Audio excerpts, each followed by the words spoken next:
নাগরিক মানুষের হক ও আলাপ পাহাড় পর্বত যেটা গরম যায়।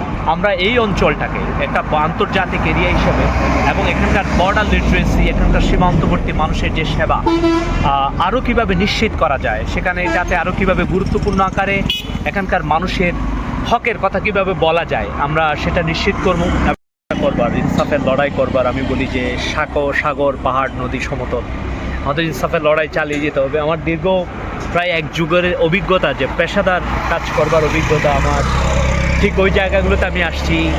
প্রায় এশিয়ান হাইওয়ের পাশে দাঁড়িয়ে আছি। গুন্দুম ইউনিয়নের 4 নম্বর 5 নম্বর ওয়ার্ডে গিয়েছি আজকে। মানুষের অভূতপূর্ব সাড়া।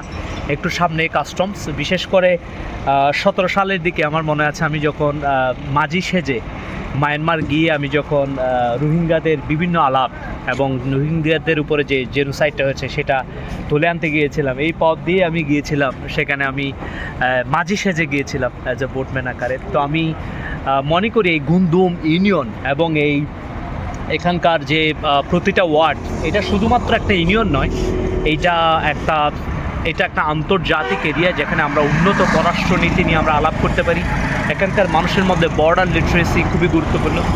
আমি দেখেছি সীমান্তের পাড়ে, শুনেছি এবং অনেক ভিকটিমের নানা পরিবারের সাথে নানাভাবে আলাপ হচ্ছে যে কিভাবে ওই পারের যে মাইন এই পারে এসে অনেকে আঘাতপ্রাপ্ত হয়েছেন। তো সীমান্ত এলাকার মানুষের যে নাগরিক অধিকার নিশ্চিত করা এবং সেখানকার মানুষের সেবা এবং সকল কিছু নিরাপত্তা নিশ্চিত করা, আমি মনে করি যে কোনো সরকারের এটা খুবই গুরুত্বপূর্ণ। আমরা বিশেষ করে আমরা জোটের প্রার্থী হিসেবে আমরা যদি আল্লাহ সুবহানাহু ওয়া তাআলা, আল্লাহ রাব্বুল ইজ্জত যদি আমাদেরকে এই জায়গায় এখানকার সেবা করার সুযোগ দান করেন, আমরা এই অঞ্চলটাকে একটা আন্তর্জাতিক এরিয়া হিসেবে এবং এখানকার বর্ডার লিটারেসি, এখানকার সীমান্তবর্তী মানুষের যে সেবা আরও কীভাবে নিশ্চিত করা যায়, সেখানে যাতে আরও কীভাবে গুরুত্বপূর্ণ আকারে এখানকার মানুষের হকের কথা কীভাবে বলা যায়, আমরা সেটা নিশ্চিত করব। এবং বর্ডার লিটারেসি নিশ্চিত করা। সীমান্ত বিশ্ববিদ্যালয়, আমাদের এর আগে একবার আমাদের জাতীয় নাগরিক পার্টির একজন সহযোদ্ধা বলেছিলেন যে একটা সীমান্ত বিশ্ববিদ্যালয়, আন্তর্জাতিক মানের সীমান্ত স্কুল, আন্তর্জাতিক মানের সীমান্তে হসপিটাল, আন্তর্জাতিক মানের এখানকার মানুষের যে নাগরিক অধিকার নিশ্চিত করা, সেটা কিভাবে করা যায়।